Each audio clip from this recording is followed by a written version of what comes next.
Hola kinesiócratas, bienvenidos a un nuevo episodio del podcast Kinesiocracia, gobernados por el movimiento. Yo soy Matías Osa, kinesiólogo, magíster en educación y docente en la asignatura de práctica basada en evidencia en la carrera de kinesiología en la Universidad Finisterra. Yo soy Nelson Adrián, kinesiólogo también, doctor en terapia física musculoesquelética y docente del área de rehabilitación musculoesquelética en la Universidad Finisterra. Sí, y hoy día tenemos un episodio que es bien especial. ¿Por qué nos cuentas tú, Nelson, de qué se trata? Sí, mira, con un amigo que nos conocimos hace poquito por las redes sociales de Ecuador, nos propusimos empezar a conversar algunos temas interesantes y empezar a tocarlos también desde el punto de vista de la evidencia. Y por lo tanto, hasta ahora hemos grabado 3 capítulos. ¿Ya? Uno se perdió por completo porque no supe grabarlo desde el Instagram. El segundo lo rescaté, que es el que vamos a escuchar ahora. Y próximamente estaremos haciendo otros más. Así que el colega es Andrés Logroño. Andrés es un fisioterapeuta allá en Ecuador. Él tiene el magíster en terapia manual. Él vino a hacerlo acá a Chile, a la Universidad Andrés Bello. Y además él está haciendo ahora un doctorado en España. Así que también lo que conversamos es bastante interesante y basado por lo menos en evidencia.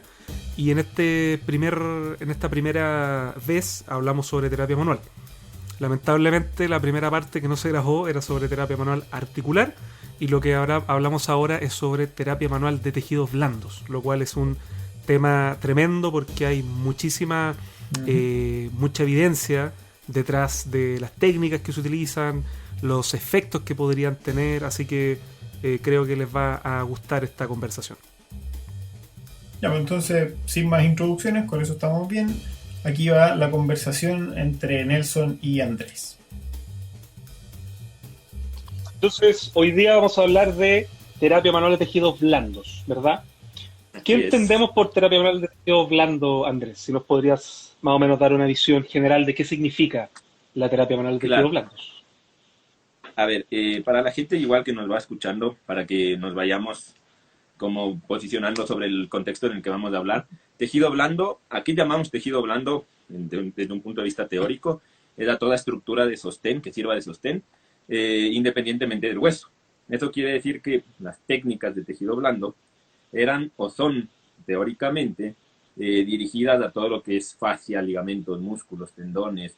Se ha dado mucho, uno escucha, ¿no? Como fisioterapeuta, y esto son parte de las escuelas clásicas, uno escucha tejido blando y asume al trabajo de las fascias, ¿no? Y a sus distintas escuelas que hoy tenemos una infinidad de escuelas, pero hay que entender que tejido blando no es necesariamente trabajar sobre la fascia, ¿sí?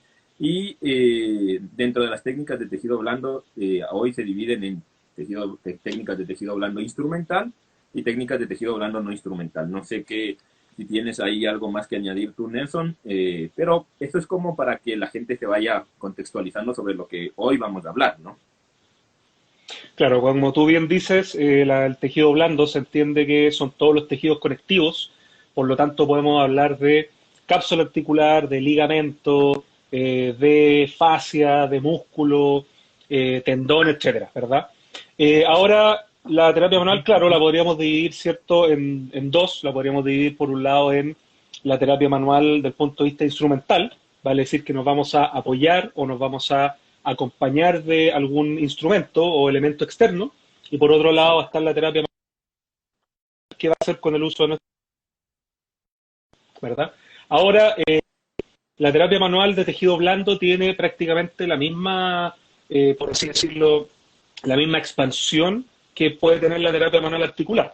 O sea, existen varias escuelas de pensamiento y además se mezcla mucho con la osteopatía, ¿verdad? Porque muchas técnicas nacen de la osteopatía y derivan a la terapia física, o al revés, que nacieron desde la terapia física y se fueron adoptando después por otras profesiones.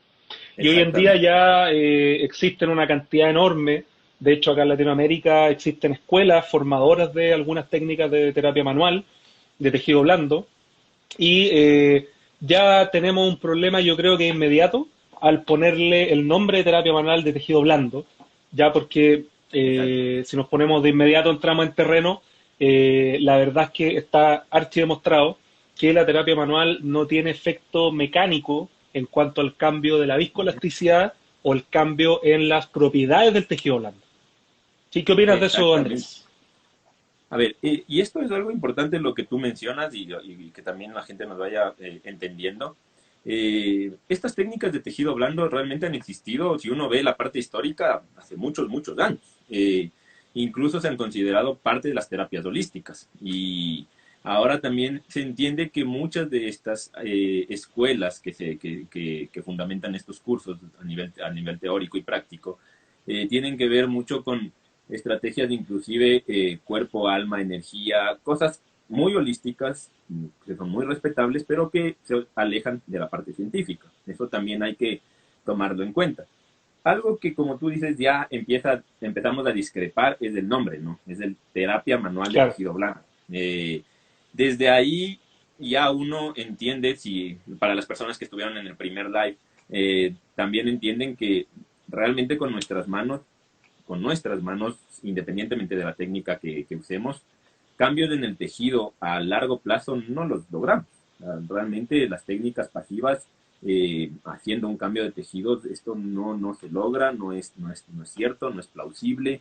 Entonces, ya desde ahí vienen muchas corrientes que las vamos a ir diluyendo ahora en el conversatorio y vamos viendo qué opina la gente y qué opinamos alrededor de todo esto del tejido blando, ¿no?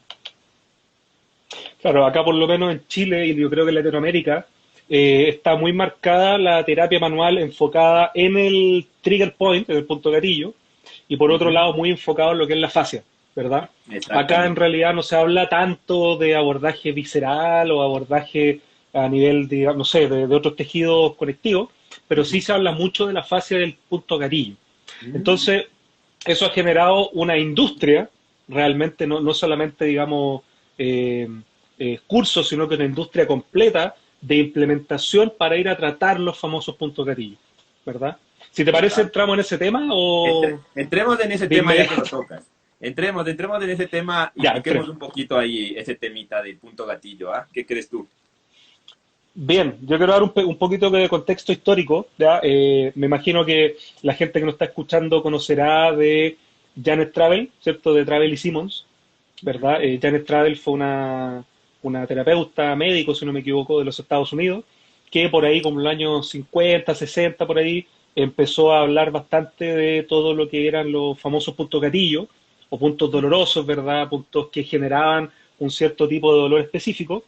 Y dentro de las publicaciones que hizo en libro, eran solamente, claro, no fue publicación científica, sino que el libro, eran publicaciones en la cual ella lo que hacía era más o menos explicar dónde estaban estos puntos, cómo se podían encontrar mediante la palpación y cómo se tratan. Que, al igual que hablamos la vez pasada, está muy bien eso para los años 50, 60, pero ya al año 2020 tenemos evidencia del punto de vista, ¿verdad? Tenemos evidencia del punto de vista imagenológico, estudios de in vitro, ¿verdad? Estudios que se han hecho con biopsia, que han ido dilucidando qué es lo que pasa realmente en el tejido blando. Y el caso del punto gatillo es muy interesante, porque el punto gatillo tiene varios problemas. Desde el punto de vista uno, es que no sabemos si el punto gatillo primero existe, porque no existen formas de poder evaluarlo de forma objetiva. Plausible. Exacto. Claro, entonces como teoría podría ser y se entiende bastante bien, pero por otro lado el punto gatillo nosotros no sabemos cómo evaluarlo, porque la palpación sabemos entonces que tiene muy poca sensibilidad, muy poca especificidad, por lo tanto si yo palpo un punto y causa dolor, no puedo clasificarlo como punto gatillo, no tengo idea si estoy tocando un punto gatillo, y sin ir más lejos, existen estudios ya, algunos bien interesantes, como uno que salió como el 2014, si no me equivoco, de John Quinter y su equipo, en donde señalaban de que la evidencia que existe hasta el momento no permite decir si es que existen o no existen los puntos gatillo. Por lo tanto, tenemos las dos visiones, yo creo. Hoy en día tenemos la visión que no cree en los puntos gatillo, en donde en realidad no existe evidencia suficiente para decir que existan, y por otro lado existen lo que los puntos gatillos son, por así decirlo, como lo máximo, le rezan al punto gatillo y probablemente los puntos gatillos serían la causa de todos los males del ser humano.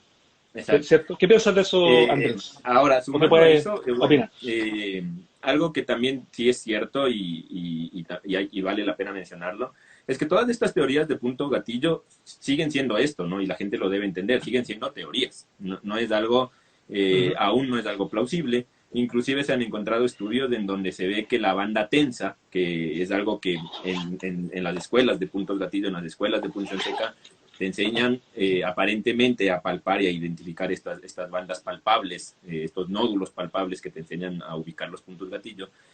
Toman un estudio, si no me equivoco, en el 2018, de pacientes con dolor de cuello versus pacientes que no, o versus personas que son asintomáticas de dolor de cuello.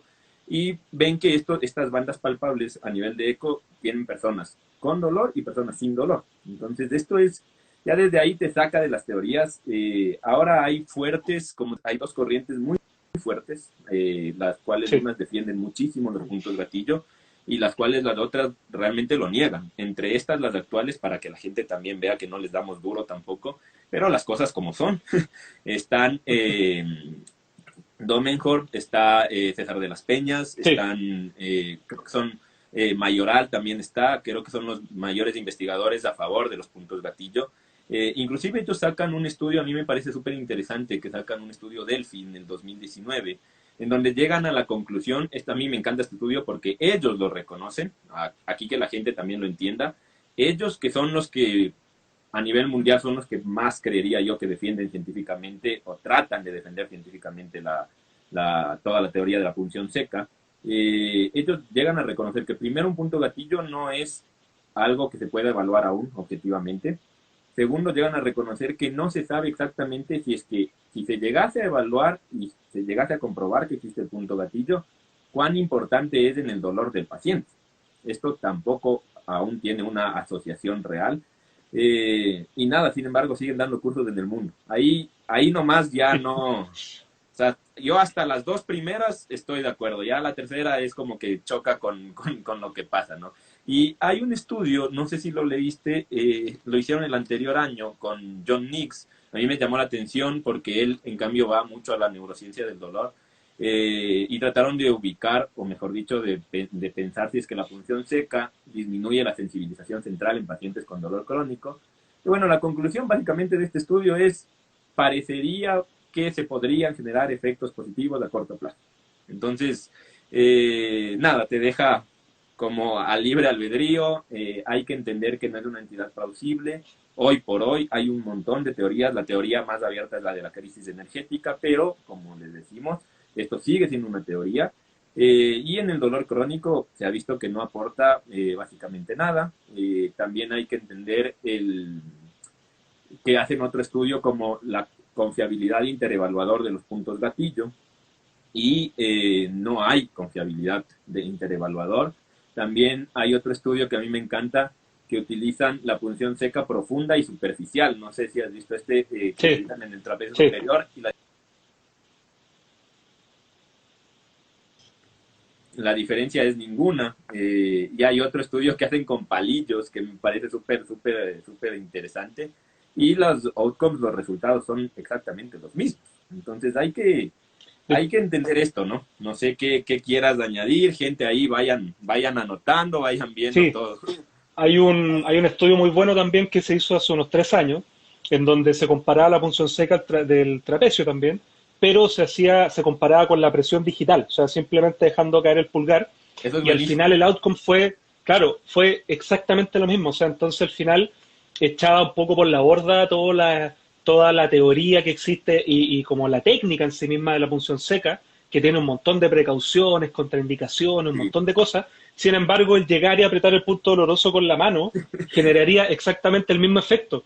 Por lo tanto, ahí uno se pregunta, ni siquiera hablando de puntos gatillos, sino que simplemente con eso uno dice, ok, entonces vale la pena ir a formarse con todo esto de la punción seca y todo lo que significa, la cantidad de horas que se requieren para punción seca, si es que tiene exactamente el mismo efecto que simplemente ir y presionar. Que para eso yo creo que ni siquiera tienes que ser fisioterapeuta como para llegar y apretar un punto que te duele. Eso uno lo hace de forma instintiva, digamos. Nelson, una pregunta. Me surge la duda porque estamos acá igual.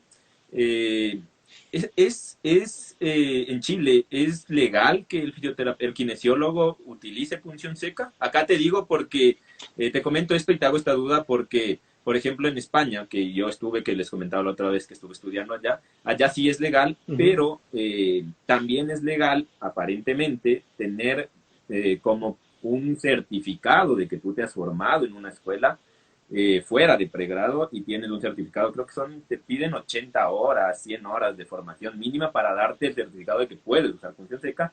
Y acá, gente, les comparto, acá en Ecuador, no es una práctica actualmente permitida para que utilice el fisioterapeuta. No sé allá cómo esté. Claro, mira, acá en Chile, la verdad es que la terapia de punción seca o terapia invasiva en general, que también podríamos sumar estas terapias como el EPI, ¿verdad? El MEP, la punción seca también, la verdad es que funcionan, por así decirlo, bajo algún tipo de vacío legal, por así decirlo, porque si nosotros nos vamos directamente a lo que es el reglamento que tiene que ver con las profesiones del área de salud, señalan que el kinesiólogo no puede realizar intervenciones que sean invasivas, ¿sí? Ujú, ujú, Pero ujú. entendiendo, ¿verdad?, como invasivo, en donde tú o ingresas algo pasando a la barrera de la piel o extraes algo pasando a la barrera de la piel. ¿Qué pasa? Resulta que acá lo que se ha hecho, este como vacío que hay, es porque la técnica invasiva o de punción van a ser técnicas que están dentro del arsenal terapéutico de técnicas neuromusculares. Y bajo ese concepto, ese parámetro, el Que es legal. kinesiólogo sí puede realizar esas técnicas, claro. Pero resulta que en rigor y por definición no se podría. ¿Qué significa eso? Significa que hay gente que hace punción seca sin tener la formación específica, Ok. y eso ya es un problema porque tú sabes que para poder hacer punción seca en un 90% hay que conocer anatomía. Y el problema es que si Exacto. tú no estás adecuado a la técnica y a la anatomía y a las variaciones anatómicas que hay también, entonces se puede tornar en una técnica que es más peligrosa que, digamos, que positiva, y ahí se podría causar algún problema. Hasta Ya. el momento yo desconozco si es que existe algún caso, por ejemplo, un neumotórax o, no sé, de algún hematoma subdural o cosas así que están en la evidencia, en la literatura, pero si eso llegase a pasar, yo tengo por seguro que el colegio y el gremio de los médicos de forma inmediata nos van a quitar la punción seca. Entonces, por eso Exactamente. yo creo que hay que tener mucho cuidado con la técnica, y ni siquiera hablando del tema de la evidencia, sino que solamente por lo peligroso o lo complejo que es ir a aplicar esa técnica. Sí, ahora, igual, antes de que me olvide, gracias por el comentario, Nelson. También, no sé si aquí hay gente, seguramente sí, hay gente que ha tomado algún curso, independientemente de punción seca, cual sea el autor. Algo que también determinan estos autores, los que defienden esto, es que el punto gatillo no es específico. Eso es otra cosa también boom, ¿no? Porque en las antiguas escuelas clásicas de punto gatillo te enseñaban lo que tú mencionaste exactamente. Vamos a pinchar el supraespinoso. Y el supraespinoso tiene el punto gatillo aquí y aquí. El típico mapa, ¿no? El típico mapa que veíamos en las imágenes. Eso ellos mismos ya reconocen que eso no existe, que no es específico, que lo que hay que ubicar es el punto de dolor.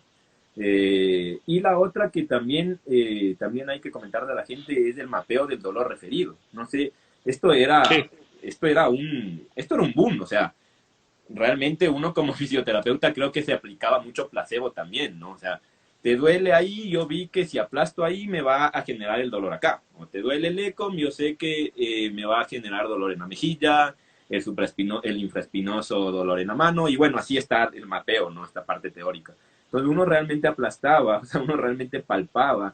No sé si eso les ha pasado a algunos colegas o estudiantes, uno realmente palpaba y, y sugeriría, o mediante sugestiones verbales, le preguntaba al paciente, y te duele la mano, ¿verdad?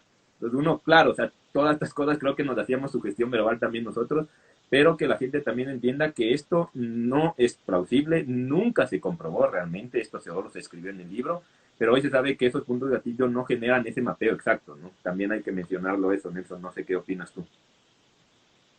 sí, yo creo que, bueno, de hecho hay una pregunta por ahí que dice que, acá la tengo, la puse fijada, que cómo se podría explicar entonces a raíz de esto que si se hace punción en un punto de la pierna habría alivio del dolor de hombro, ¿ya? es bien interesante porque si nosotros nos vamos con eso, tiene que ver más o menos con lo que estábamos hablando la semana pasada, ¿verdad? Sobre los efectos que van a ser inespecíficos de la terapia manual. Y Exactamente. resulta que hasta el momento no existe mucha teoría específica de por qué podría pasar ese fenómeno. Una de ellas podría ser la modulación descendente, en donde tú al ingresar algún tipo de información en algún punto del cuerpo, te podría generar la regulación de cómo se procesa la información dolorosa.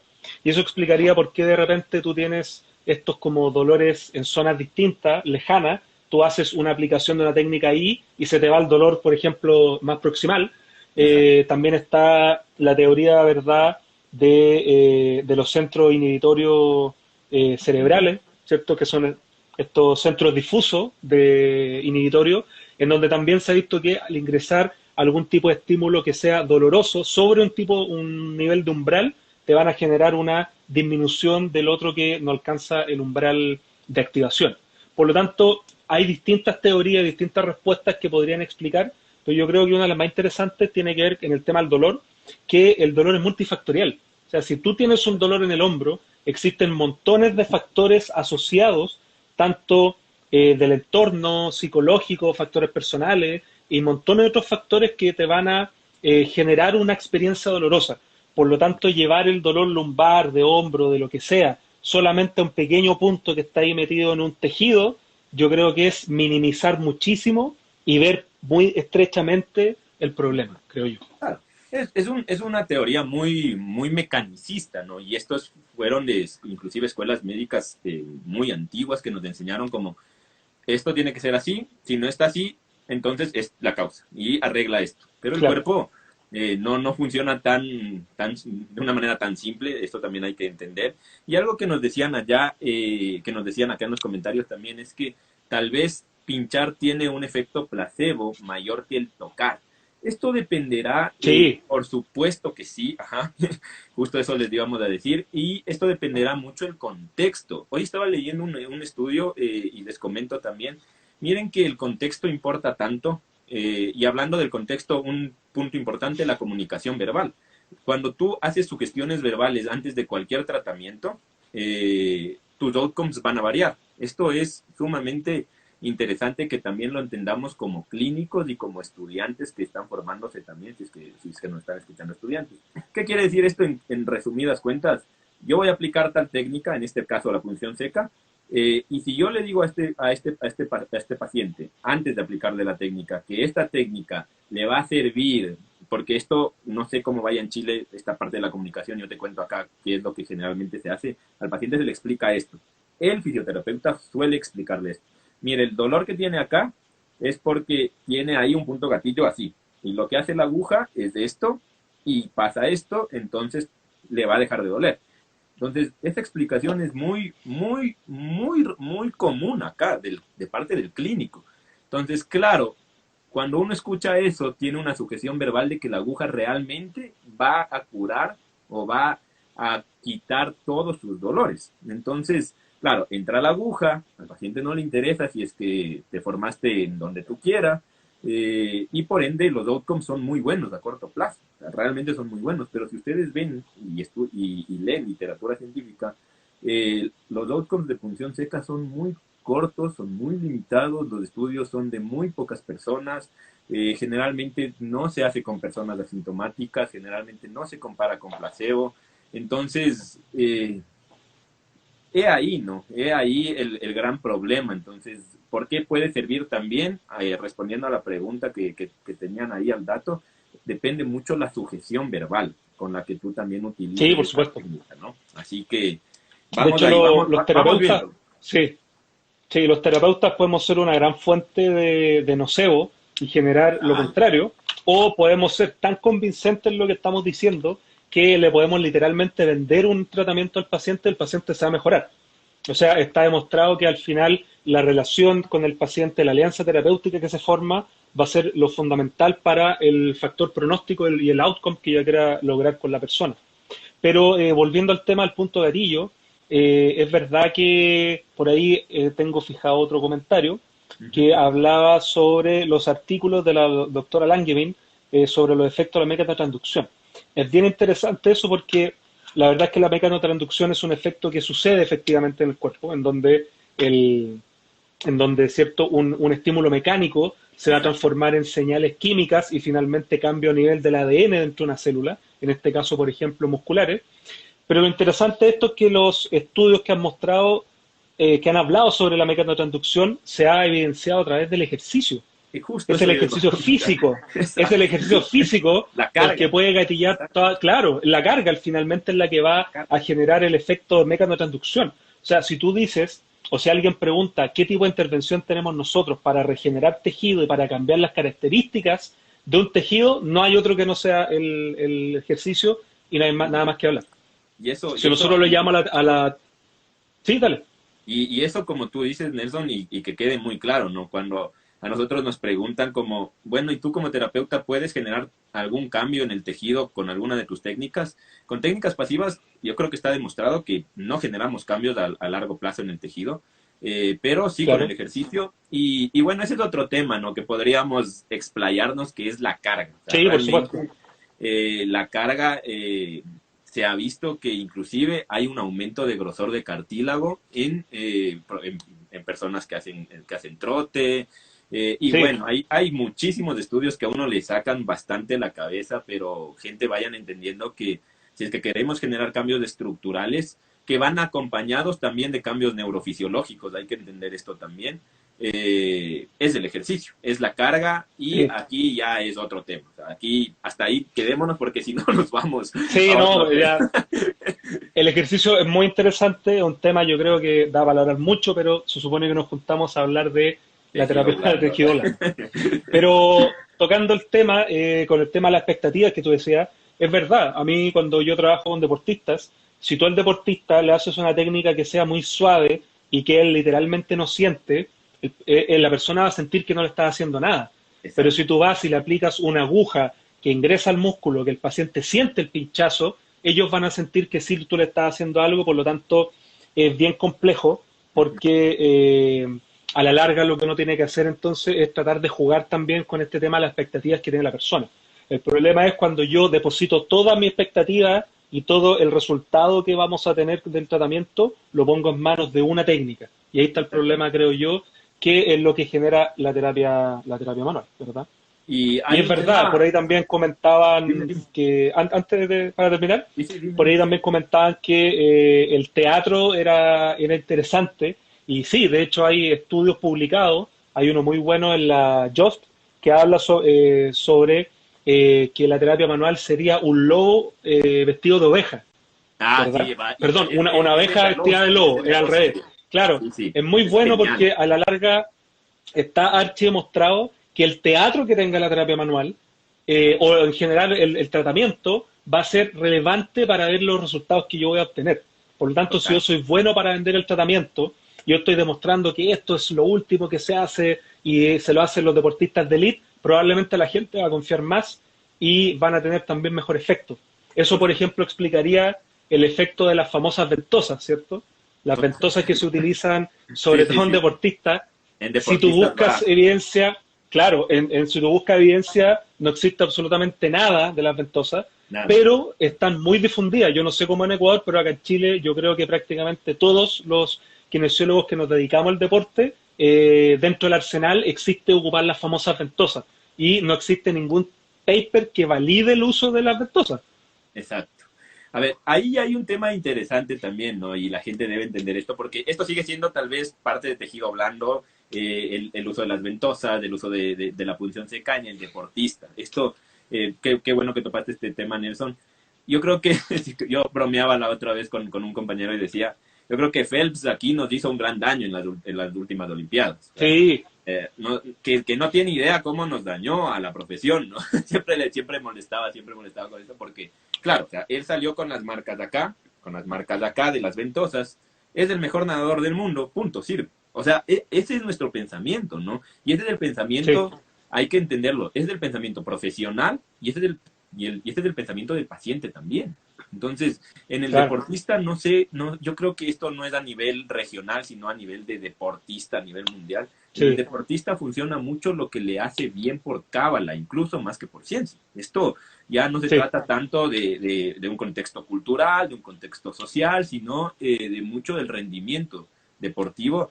Y si esa persona entró motivada y también, aparte que entró motivada, le hiciste alguna técnica antes, punción seca que se ha utilizado, que se ha estudiado también en deportistas, precompetencia, y le fue bien, claro, quien asume eso es el éxito de la punción seca, pero si uno ve los estudios más allá, sabe que no es así, sabe que esto no es cierto, no aumenta el rendimiento deportivo, no disminuye las lesiones y no hace nada en el tejido tampoco, no aumenta la fuerza, porque hay estudios que te inclusive estudian si es que aumenta la fuerza a corto plazo.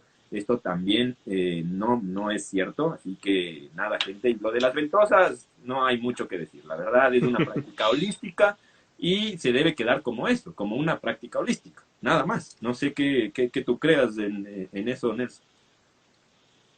No, que es realmente así. Yo creo que los deportistas, sí, como dijeron por ahí, son consumidores de pseudociencia por un tema de cábala. Y yo Exacto, creo que sobre todo porque lo que a ellos les funcionó, van a dejarlo para siempre. De hecho, hay una historia de cómo salió el kinesiotaping desde Japón. claro, Resulta que salió a través del fútbol. Hay un futbolista holandés que fue a jugar a la liga japonesa, no me acuerdo del apellido, pero fue en los años 90, y ya, a él en Japón le trataron sus lesiones de tobillo con taping. Y resulta que después cuando él se fue a jugar a Alemania, él exigió al equipo médico que le tenían que poner el taping de colores, porque él había tenido una experiencia positiva. Y esa fue la salida de esta técnica de Japón y se empezó a expandir por Europa y luego por el mundo. Entonces, a la larga, claro, la verdad es que muy poco de ciencia hay ahí y hay mucho de cábala, mucho de empirismo, ¿cierto?, de lo que le funciona a la total, gente. total. Y claro, y como tú dices, lo poco que hay de investigación, por ejemplo, se ha mostrado que la punción seca sobre un músculo antes de una competición te genera una inhibición muscular, refleja. Y por lo Exacto, tanto sería casi como todo lo contrario. hacerte trampa a ti mismo, claro. Te bajaría tu potencial y tu capacidad física. Por lo tanto, ahí hay un problema grave también con la utilización de ciertas técnicas, Sí, sí, sí, sí, hay que ¿verdad? generar eso. Yo creo que una cosita más de punción, no sé si quieras añadir tú algo más. También, cierto, muchachos, para la gente que nos está escuchando, los diferentes tamaños de aguja. Esto por la diferente profundidad de la ubicación anatómica del músculo. Esto es algo que a lo menos las personas que nos hemos formado, porque yo también me formé en punción seca, así que les hablo desde un punto de vista no solo de lectura científica, sino desde un punto de vista eh, vivencial, pinchar el piramidal. Estas son cosas que uno Claro. anatómicamente claro, y la aguja es así, ¿no? O sea, es una cosa, y se ha visto De, primero que no llega, que es imposible, eso también deben entender, porque se hace un estudio en un eco en vivo, a mí me encanta, y resulta que, claro, tú pinchas la aguja y cuando pasa el tejido subcutáneo, adivinen, la aguja no es que entra así, la aguja se va para acá, se va para acá, porque mientras más larga es, más frágil es y pierde muchísimo la especificidad y la dirección. Eso no te dicen en el curso. Eso también las personas que han hecho el curso saben que no es mentira lo que estamos comentando acá. Así que no pinchas el piramidal, no hay una posición en donde tú aíslas un poco más el nervio, en donde tú separas la musculatura. Esto se enseña muchísimo en estos cursos y pues no es así. Eso también hay que mencionarlo. Como para terminar el tema de la punción, no sé si algo más quieras añadir tú. Y bueno, gente, ustedes sabrán si utilizan punción o no con toda la evidencia que hay, ¿no? Ya depende del marco ético que cada uno de nosotros tiene. sí, mira, yo creo que finalmente, no sé si va para hablar más de punción, porque por lo menos se ha visto que la evidencia ha mostrado que comparado con otras técnicas la punción seca no es mejor. En otros trastornos se ha demostrado que no tiene ningún beneficio, pero para no ser tan castigador con la técnica, yo creo que eso es aplicable a una gran cantidad de técnicas que nosotros utilizamos. Hay muchísimas técnicas que al compararla con el ejercicio pierden, hay montones de técnicas que por sí solas no sirven, pero esa es la gracia que tiene uno como profesional de poder utilizar el razonamiento y poder tomar lo mejor que exista y poder aplicarlo al final en el caso que tenemos al frente. Pero de todas maneras, yo creo que yo creo que de todas maneras hay que tener ojo porque Yes. por ese pequeño, por esa pequeña, digamos, como retórica de ir a pensar, ok, si al paciente le gusta y es bueno, lo voy a hacer, eso nos puede llevar a caer en que cualquier cosa sirve. Y Exacto. ahí está el problema. Entonces, por eso es que la práctica basada en la evidencia habla justamente de la expectativa del paciente, de mi experiencia, pero también de lo que está publicado, ¿verdad? Y Exacto. cómo yo esas tres cosas las voy a mancomunar. Entonces, si la punción seca ha demostrado que no tiene efecto para las tendinopatías, por más que al paciente le guste la punción y todo eso, no tiene sentido que yo vaya a perder tiempo utilizándola en una tendinopatía, ¿verdad? Yo creo que por ahí habría que un poco irse, ¿cierto? Un poco como de criterio, Y ¿verdad? lo que tú dices, Nelson, y que yo creo que con esto a mí me encanta, alguna vez lo leí, el problema en la terapia física y sus modalidades y sus modas no es que nada sirva, al contrario, es que casi todo sirve. Entonces uno tiene que Sí, hacer una selección científica y criteriosa muy, muy buena, así que es eso básicamente, ¿no? sí, porque a la larga es verdad, todo sirve un poco. Entonces, si a Exacto, un paciente tú vas y le haces masaje, le pones punción, le pones un tape, le pones ventosa, le pones ultrasonido, conversas con la persona y haces ejercicio, algo va a funcionar. Pero ahora lo interesante va a ser es que deberíamos nosotros ver qué es lo que tiene mayor apoyo y mayor utilidad en ciertos casos, total, ¿verdad? Yo creo que por ahí debería apuntar, más que hablar que esto es bueno o malo, la verdad es que yo creo que basta con ir a mirar la evidencia y uno puede sacar sus propias conclusiones, exacto, ¿verdad? exacto, exacto. Entonces dejemos acá los puntos gatillos, lo Ya dejamos ahí está, ya está. con un gran signo de interrogación, ¿verdad? En donde, como ya dijimos, para ir resumiendo un poco, hay dos escuelas, una que dicen que son lo mejor y hay que, digamos, y Ujú, es ujú. nuestro fin último, y por otro lado tenemos la que es un La poquito más que basada en niega, evidencia, que ha ujú. mostrado que no tenemos idea si existen o no. Finalmente esa respuesta va a ser para usted, ¿verdad? La persona, el profesional va a tener que elegir qué sigue, pero siempre mirando, creo yo, la evidencia que es lo que va diciendo año tras año, Ujú, ¿verdad? ujú, ujú, ujú. Pasemos ahora al tema de las famosas disfunciones de la fascia, que ahí todas las otras técnicas de terapia manual están metidas dentro de los problemas de la fascia, ¿verdad? ¿Qué nos puedes decir, Este me Andrés, gusta de... más. Claro, hay más que... Sí, pero ¿qué nos puedes decir tú del tema de la fascia? ¿Por qué la fascia de pronto era el tejido más importante del cuerpo humano y había que ir a tratarlo? Claro, a ver, hay un tema histórico asimismo y un tema teórico que la gente también lo debe saber. Se atribuyó mucho y empezaron a haber muchas patologías poco tratables, como el dolor crónico musculoesquelético, que hoy se lo nombra básicamente así, pero hace algunos años era el síndrome miofacial, que hoy inclusive está en Sí, duda si es que exista o no, cómo se lo evalúa. También hubo este tema de la fibromialgia. Entonces, si tú veías y uno se pone a leer como los criterios de exclusión, inclusión, los criterios de cómo se debería evaluar esto, prácticamente no llegan a un consenso.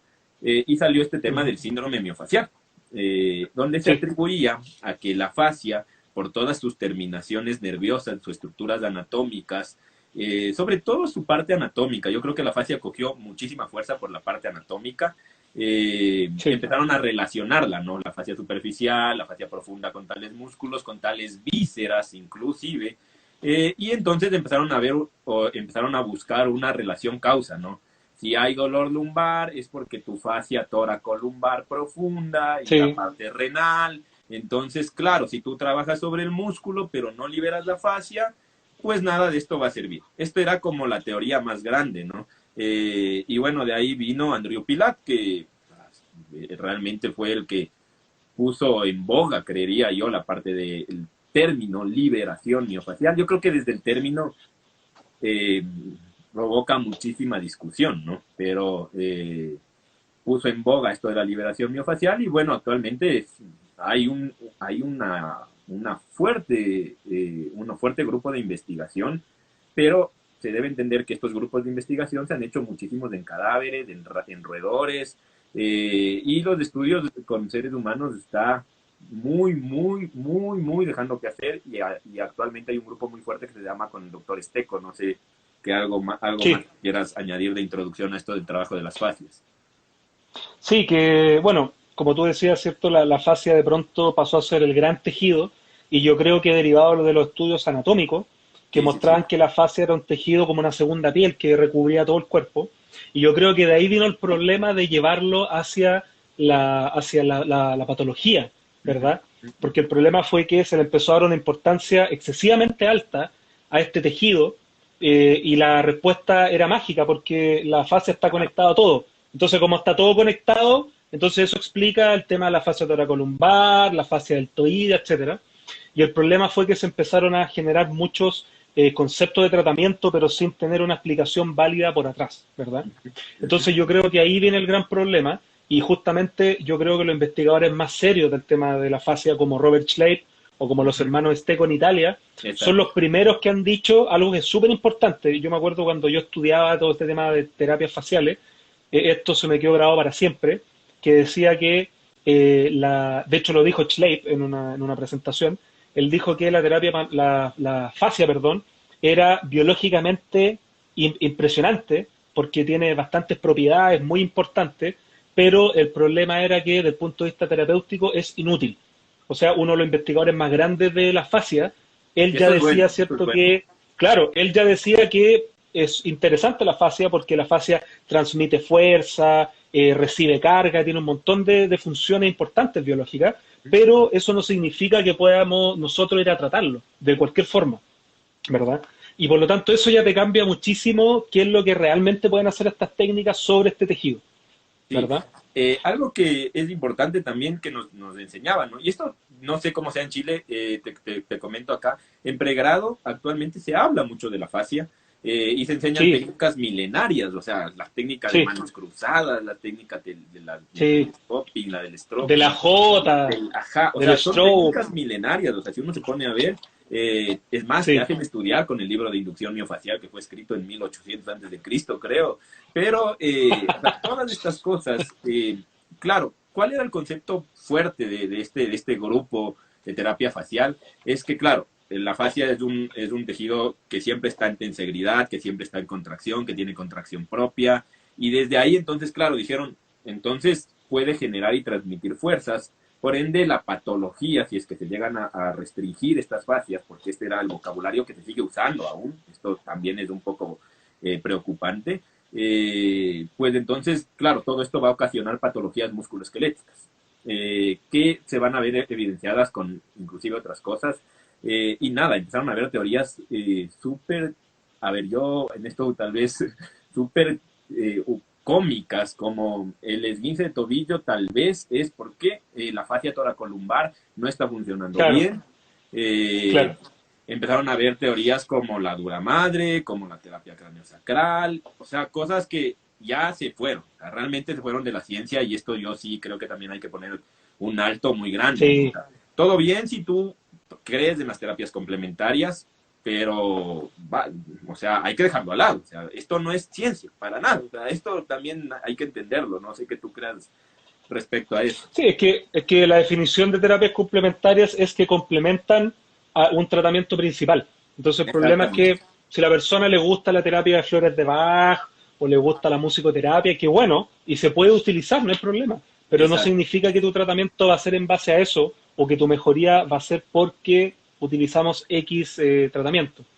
De hecho, cuando uno señala que la mejoría fue porque, porque supuestamente el tratamiento que tú hiciste ya es una mala asociación, ¿verdad? Yo no tengo idea si lo que yo hice funcionó o no. Entonces, volviendo al tema de las fascias, cuando hablamos de liberación y todo eso, las teorías venían porque supuestamente ahí se tomó la fisiología y se trastocó un poco, porque se decía que la liberación venía porque probablemente entre las capas de tejido profundo, la fascia Ah, superficial y profunda, se iban a generar estas famosas adherencias, ¿verdad?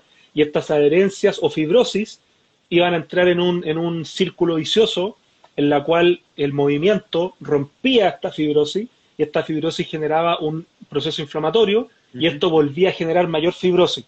Entonces lo que exacto, hacía supuestamente o lo que hacen las terapias miofaciales es que van a romper este tejido. Adherencia, fibrosis, llámelo como quieran, y esa es como la base, yo te diría, de el 95% de las técnicas de sí, terapia manual total, de tejido blando van a total, ir a buscar romper algo y van a ir a buscar reiniciar un proceso inflamatorio.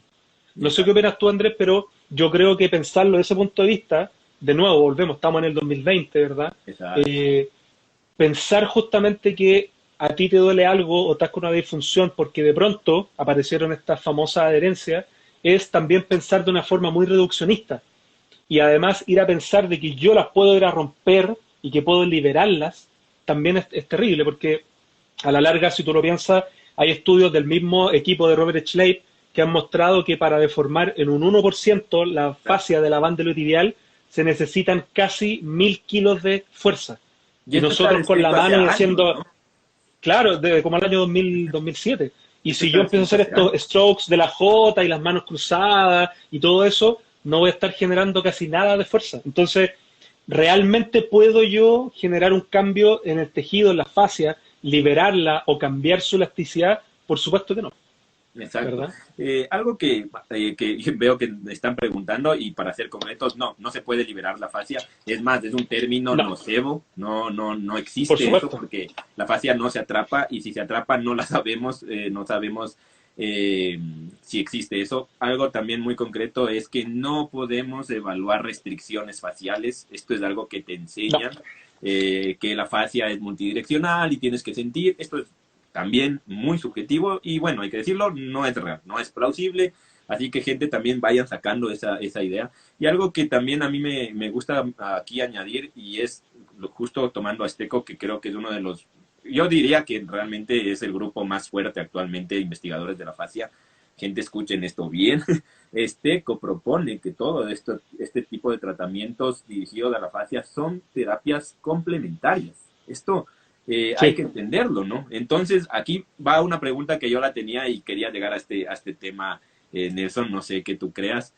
Desde ese punto de vista, desde esa opinión de Steco, que es uno de los principales autores, ¿tú crees que la inducción miofacial y el trabajo facial y toda esta parte teórica facial es necesario tenerlo en pregrado? ¿Es necesario y es justo ubicarlo en fisioterapia? ¿O qué tal si te parece si lo sacamos a un tipo de terapias holísticas? Y bueno, este es un tema más, yo creo, de opinión, ¿no? Y a mí también, dentro de este contexto, porque el tema de la fascia creo que se ha dado bastante fuerte, o sea, y se trabaja en un entorno en el cual yo pensaría de lo que yo he visto, que o se ocasiona muchísima dependencia al paciente, muchísimo nocebo al paciente. Claro, esto ni siquiera se da cuenta. Entonces, yo he leído mucho, me formé también en fascia. Es un tema interesante y como yo te mencionaba, y ahora que ya tenemos un poquito más de gente también, Esteco llega a decir, ¿no? Que dentro de todo este trabajo facial que su grupo ha hecho, que pensaría que es uno de los mejores actualmente, él llega a decir que todo este tipo de terapia dirigida a la fascia tiene que ser un trabajo complementario, una terapia complementaria.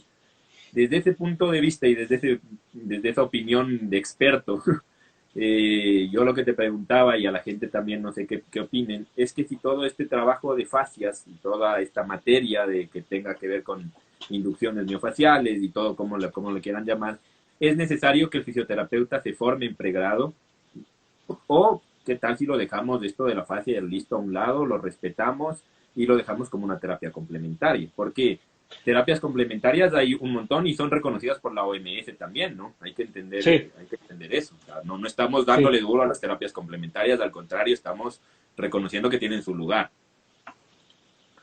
Mira, André, una pregunta compleja porque yo hago clases en pregrado, hago clases también en posgrado acá en Chile y ojalá que nadie de la universidad me esté viendo en estos momentos, ni mis alumnos, pero la verdad es que no sé si la respuesta será enseñarlo o no enseñarlo. Yo creo que sí tiene que ver con cómo se enseña, ¿ya? Sí, sí, Yo no creo que valga la pena perder un mes hablando de masoterapia y las 400 variaciones que tiene y cómo yo exacto. hago compresión del músculo y un montón de cosas. No sé si eso tendrá tanto sentido como cambiarle el enfoque y demostrar de que son técnicas las cuales me van a servir para generar una pequeña neuromodulación, como lo hablábamos, ¿verdad?, la semana pasada Sí, sí. también, dar una neuromodulación y darle un estímulo al sistema nervioso a través de el tacto, ¿verdad? Y a través de el efecto que yo puedo generar, ¿verdad? Por lo tanto, yo creo que cambiaría un poquito la teoría que está detrás y no perdería quizás tanto tiempo hablando de eso, invertiría más tiempo en hablar en terapias que sí tengan más sentido, más uso, Sí. y que por supuesto perder muchísimo más tiempo en razonamiento clínico y más tiempo también en ejercicio, que yo creo que por lo menos acá en Chile se habla muy poquito en ejercicio terapéutico en la universidad. Por ejemplo, la mayoría de la universidad acá en Chile tiene 2 semestres, o sea, un año entero, que se habla de agentes físicos, donde los estudiantes aprenden a ocupar todas las máquinas. El ramo de terapia manual existe también, la asignatura, donde se habla un semestre o un año entero de técnicas de terapia manual. Creo que sería súper importante entonces ir a cambiar, ¿verdad?, la teoría que está detrás, de fondo, y darle el lugar que se merece. Verlas, analizarlas, pero con base en evidencia y mostrar cómo realmente nos pueden ayudar. No sé qué opinas tú. Sí, qué bueno que me devuelves la pregunta, porque así yo también les comparto mi opinión y esto que también la gente entienda, ¿no? Que esto simplemente son opiniones. Sí, yo también creo que dentro de todo el pensum que uno da, y sobre todo acá, igual yo te comparto en Ecuador, yo creería que hay que darlo, sí es cierto, cambiar la parte del cómo se da, el por qué sirve, y claro, ajustar tiempos, ¿no? Porque definitivamente hay materias que nos faltan mucho, técnicas de comunicación inclusive, Sí, y el ejercicio, como tú dices, acá en pregrado no se da para nada. O sea, es algo que se menciona, sí, el ejercicio hay que hacerlo, y ya está. O sea, no, ese es como lo máximo que se da. Ahora también en ciertas universidades de acá sí se da ya terapia manual en pregrado, pero como te digo, son semestres enteros, sí. son años enteros de agentes físicos. Nada, ya es meterse a otros temas, pero sí como una opinión muy mía, pienso que podríamos mejorar el tiempo, ¿no? El tiempo y modificarlo para que el estudiante salga con mejores bases científicas y que también entienda el estudiante que pregrado es una cosita, o sea, te puedes formar en cualquier universidad, pero de ahí hay mucha responsabilidad profesional. Esto de darle duro al sistema muchas veces es lo más fácil, pero afuera no hacemos nada como profesionales. Entonces, también hay que generar mucha autoeducación, mucha lectura científica. Algo que no sé qué tú creas del pregrado es que se da muy poquita campos de metodología científica, o sea, muy pocas materias donde realmente uno como estudiante entienda por qué es tan importante recibir investigación científica, porque al contrario es como lo más feo, no sé en Chile, pero es como que el estudiante es como, no, esa materia es horrible, entonces no valoramos desde pregrado lo que realmente es importante en la profesión, ¿no? Sí, es que yo creo que tiene que ver con cómo las mallas universitarias están realizadas. Creo que también eso va para un tema interesante más adelante. Pero creo yo que tiene que ver con eso, porque las mallas, por lo menos acá en Chile, están pensadas desde como los años 80 y no se han actualizado mucho. Pero yo creo Exacto. que es tiempo de que se agregue mucho lo que es razonamiento clínico, pensamiento crítico y, por supuesto, el análisis de la evidencia. La Eso, mayoría de las universidades ya tienen y obligan, ¿cierto? Por lo menos de que yo estudié me hacían leer algún tipo de paper, pero otra muy distinta es aprender a buscar información científica, absorberla y entender lo que estamos leyendo. Entonces, yo creo que sí debería haber algún tipo de cambio, por lo menos una orientación un poquito distinta. Por lo menos acá en el país hay varias posgrados ya que están entregando este tipo qué de bueno. herramientas de a poco, como de lectura crítica, pero también es algo que es muy incipiente, no todas las escuelas lo están haciendo. Entonces sí sería bueno regular un poco y yo creo que ahí habría que apuntar nuestros esfuerzos, ¿verdad? A ir a cambiar un poco qué es lo que estamos enseñando y por qué lo estamos enseñando. Total, total. Nelson, antes de pasar, Kevin nos preguntaba, sí, está ahí, que nos pregunta, si yo lo estaba leyendo, que qué opinamos de la Ah, modificación de de... síntomas de Lewis. A ver, si yo tengo un paper que sacó Greg Lehman, no sé si Gregory Sí, Lehman, que habla de esto de la modificación de síntomas. sí, Y, a ver, la modificación de síntomas es algo que realmente el paciente busca. Y la modificación de síntomas o el alivio del dolor, para que lo entienda la gente, se lo puede tener desde varias formas, de una manera contextual, inclusive muy rápida. Pero también hay que tomar en cuenta el riesgo de los pacientes que trabajamos o los subgrupos de pacientes que trabajamos, por ejemplo, que están con depresión, que están frustrados, que ya vienen con tratamientos fallidos. tal vez uno como fisioterapeuta se enfoca en la modificación del síntoma, falla y eso va a ocasionar más depresión, más frustración en el paciente. Entonces, Sí, Kevin, yo pienso que la modificación de síntomas evidentemente es una herramienta importante en tu terapia para que inclusive genere adherencia al paciente, pero ten cuidado con la verbalización de cómo ofertas de esta modificación de síntomas, sobre todo en pacientes que vienen con tratamientos fallidos, ¿no? No sé qué tú sí. creas, Nelson. Sí, yo creo que justamente la modificación sintomática es muy relevante porque también ayuda a mostrarle al paciente que van a existir ciertas formas de moverse que van a ser sin dolor y sin peligro. Exacto. Entonces, exactamente lo que habla Luis de la modificación sintomática es que cuando yo modifico, ¿verdad? O le doy algún input a la escápula para mover el hombro, eso puede Ujú. generar, ¿verdad? Algún tipo de disminución de dolor, pero también le hace ver al paciente de que generando un pequeño cambio, ¿verdad? Un pequeño estímulo extra, un pequeño input, ya puedo generar cambio importante en la sintomatología. Yo creo que por ahí anda bastante bien la modificación sintomática, pero no puede ser en nuestro fin último andar buscando solo la modificación sintomática. Ahí creo que hay un error. Y muchas Sí, veces nuestra terapia se transforma en solamente ir a modificar el síntoma y que ojalá duela menos, duela poco o que no duela. Pero nuestra total. terapia no puede estar enfocada en eso, ¿verdad? Total, total. Nelson, acá tengo una pregunta para ir terminando también. No sé Sí, cómo vaya ya con el tema del manejo del paciente que sale de COVID, eh, pero que necesita terapia física, movilización, y bueno, se sí, están creando acá, yo te comento acá, se están creando algunos cursos inclusive, y bueno, van con la parte de la liberación miofacial del diafragma, ¿no? Y que esto es una cosa en donde se ha visto que hay que tener buena musculatura inspiratoria fuerte. A mí esto me encanta topar porque es un tema que, vamos, hay que ser un poco serios. Estamos pasando por una pandemia, gente. O sea, es algo sí. crítico, es algo que muchas personas ya no están con nosotros y creo que tenemos que ser eh, más responsables de lo que tratamos de serlo normalmente, ¿no? ¿Qué tú crees, y responsables y conscientes, como se dice, qué tú crees de esto, de que, bueno, es que ha pasado boca abajo el paciente con COVID tanto tiempo, es que los músculos inspiratorios fallan, la fascia del diafragma se pegó, por eso el dolor lumbar se adhirió?